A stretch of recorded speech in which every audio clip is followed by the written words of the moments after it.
कि one nation one election जो आज की तारीख में बहुत ही बड़ा चुनावी रिफॉर्म है और प्रधानमंत्री मोदी जी की सोच कि देश में जो हर साल करीब 5 से 6 विधानसभाओं के चुनाव होते हैं, पूरी सरकार जो है और पूरे जनप्रतिनिधि चाहे किसी पार्टी के हों, गवर्नेंस में कम ध्यान और सारे के सारे इलेक्शन मोड में रहते हैं। तो उनका मानना है कि देश में एक साथ लोकसभा और विधानसभा के चुनाव होने चाहिए, क्योंकि ये परंपरा हमारे 1967 तक देश आज़ाद होने के बाद में यहाँ थी और उस समय विधानसभा और लोकसभा के चुनाव साथ होते थे और किसी तरह की प्रॉब्लम नहीं थी। और उसके बाद में 1968 में कांग्रेस राज के दौरान भी करीब 7 विधानसभाओं को प्री मैच्योर बंद किया गया, क्योंकि उनके चुनाव भी लोकसभा के साथ करा सके। और उसके बाद में धीरे धीरे जो साथ होने की जो साइकिल है वो राष्ट्रपति शासन, राज्यों के जो बंटवारे की वजह से और कई कारणों से, इमरजेंसी की वजह से पार्लियामेंट का टेन्योर 1 साल बढ़ाया गया, उसकी वजह से भी चुनाव जो हैं वो अलग अलग होने लग गए। तो साइकिल जो है चुनाव की एक साथ होने की वो धीरे धीरे डिस्टर्ब हुई। और उसके बाद में ये प्रयास पहली बार इलेक्शन कमीशन ने 1980 में किया और उनका भी मानना था कि इसके चुनाव साथ होने चाहिए। उसके बाद में सुप्रीम कोर्ट के न्यायाधीश बैठे, वर्किंग ऑफ द कॉन्स्टिट्यूशन के बारे में कि भाई क्या क्या संशोधन होने चाहिए। काफी संशोधन के साथ ये भी कहा गया कि लोकसभा और विधानसभा के चुनाव एक साथ कराना देश के हित में है, नेशनल इंटरेस्ट में है। और उसके साथ में लॉ कमीशन ऑफ इंडिया, जिसमें सुप्रीम कोर्ट के जज होते हैं चेयरमैन, उन्होंने भी अपनी अलग अलग 3 रिपोर्ट में कहा कि एक साथ चुनाव लोकसभा और विधानसभा के होने चाहिए। नीति आयोग ने भी अपने पेपर में कहा एक साथ चुनाव होने चाहिए। उसके बाद में parliamentary standing committee law and justice की, जिसके चेयरमैन कांग्रेस के मेंबर ऑफ पार्लियामेंट नचियापन थे, उन्होंने भी कहा कि चुनाव जो है पूरी कमेटी ने पार्लियामेंट की, जिसमें सभी दलों के लोग हैं, उन्होंने भी कहा कि एक साथ चुनाव होने चाहिए। तो इन सारी बातों को देख कर करके कि वास्तव में देश में अगर हित में चाहिए तो एक साथ चुनाव होना बहुत जरूरी है। आज की तारीख में आप देखते हैं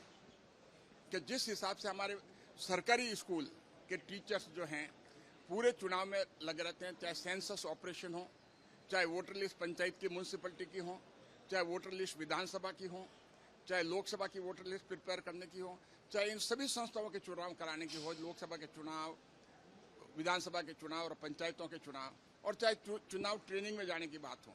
तो सरकारी स्कूल का स्टाफ जो है उसमें लगा रहता है। आज पूरे देश में सरकारी स्कूलों के स्टाफ इसमें लगने की वजह से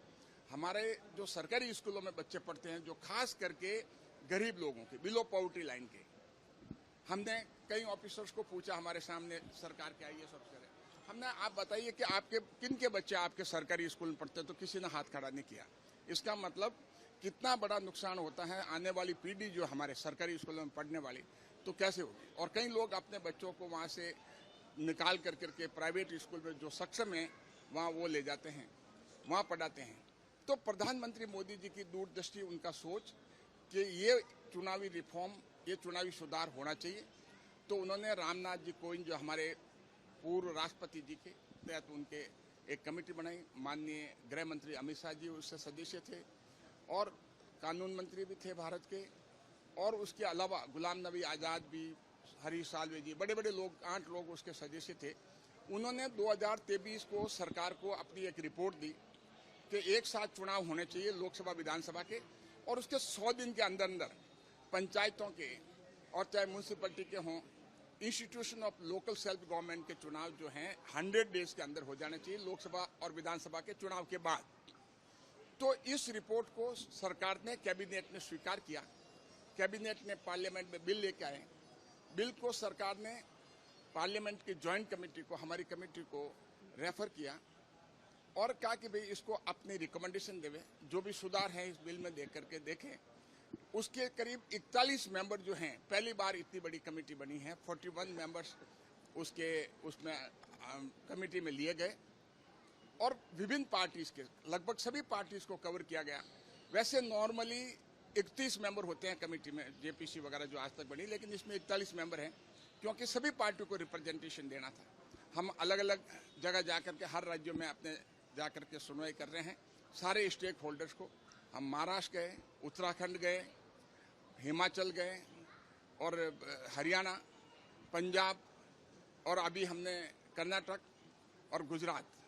तो कमेटी चाहती है कि हर राज्यों का दौरा करें, सभी स्टेक होल्डर्स हैं उनको सुना जाए, उनके साथ बात करें। और ये इतना चुनावी रिफॉर्म बड़ा है कि क्योंकि डेमोक्रेसी में हम कहते हैं कि विल ऑफ द पीपल वो सर्वोपरि हैं और इसमें जो अफेक्टेड हैं सिर्फ एक व्यक्ति नहीं है, 140 करोड़ देशवासी हैं, उसमें मतदाता भी इससे अफेक्ट होता है और इसमें आम जनता भी अफेक्ट होती है और बाहर का इन्वेस्टर और चाहे यहाँ का इन्वेस्टर हो वो भी उस पर असर आता है। तो ये सारा देख कर करके हम हर स्टेक होल्डर्स को सुनने का प्रयास कर रहे हैं क्योंकि ये जो चुनावी सुधार सिर्फ पार्टीज के हित में नहीं है, ये चुनावी सुधार पूरे 140 करोड़ देशवासियों के हित में है। तो इसीलिए हमारा प्रयास ये रहेगा कि हम सभी लोगों को सुने और सभी लोगों की बात जान कर करके उसके बाद में पार्लियामेंट रिकमेंडेशन हम देवें और कोशिश हमारी ये रहेगी कि हम कंसेंसस जो है कि सबकी सहमति मेंबर्स की जो है वो अराइव करें क्योंकि ये किसी पार्टी के हित में नहीं, ये देश के हित में, ये नेशनल इंटरेस्ट में है कि एक साथ चुनाव होना। और जो एनके सिंह और प्राची मिश्रा जी की कमेटी ने जो अपनी एक रिपोर्ट दी, उन्होंने एक पेपर पेश किया रामनाथ कोविंद जी कमेटी के सामने कि एक साथ चुनाव होने से और अलग अलग चुनाव होने से देश को कितना नुकसान है। करीब 7 लाख करोड़ रुपए का, जो कि उन्होंने मेरा मानना है कि डायरेक्ट इम्पैक्ट की वो नुकसान माना है, लेकिन इनडायरेक्ट इम्पैक्ट का नुकसान 7 लाख करोड़ रुपए से भी ज़्यादा हो सकता है क्योंकि सबसे बड़ा नुकसान है गवर्नेंस का। जो प्रभारी एक स्टेट से दूसरे स्टेट में जाते हैं, हमारे प्रधानमंत्री मोदी जी ने भी एक बार बताया कि मैं जब मुख्यमंत्री था तो मेरे स्टेट में चुनाव नहीं थे, लेकिन मेरे आईएएस ऑफिसर्स को वहाँ पर ऑब्जर्वर के रूप में दूसरे स्टेट में भेजा गया। तो हमारा काम यहाँ गुजरात में सफ़र किया, जो अगर मान लो कहीं जिसको पॉलिसी बनानी जिस डिपार्टमेंट की, वहाँ आईएएस ऑफिसर नहीं था, जब तक वहाँ चुनाव नहीं हो जाए। लेकिन इसको हमने उत्तराखंड में देखा, टूरिज्म अफेक्ट करता है, इन्वेस्टमेंट अफेक्ट करता है और इकोनॉमी किसी न किसी रूप में अफेक्ट करती है। तो हर व्यक्ति इससे जो है उस नुकसान से वंचित नहीं रह पाता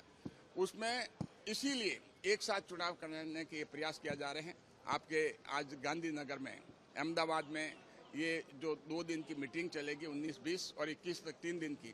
तो उसमें हम सरकार को भी सुनेंगे, दूसरे पॉलिटिकल पार्टीज को भी सुनेंगे, पब्लिक सेक्टर अंडरटेकिंग और बैंक्स को भी सुनेंगे, भाई उनको कितना नुकसान होता है। तो इसी क्रम में हम आए हैं। अच्छा, और गुजरात हर एक मामले में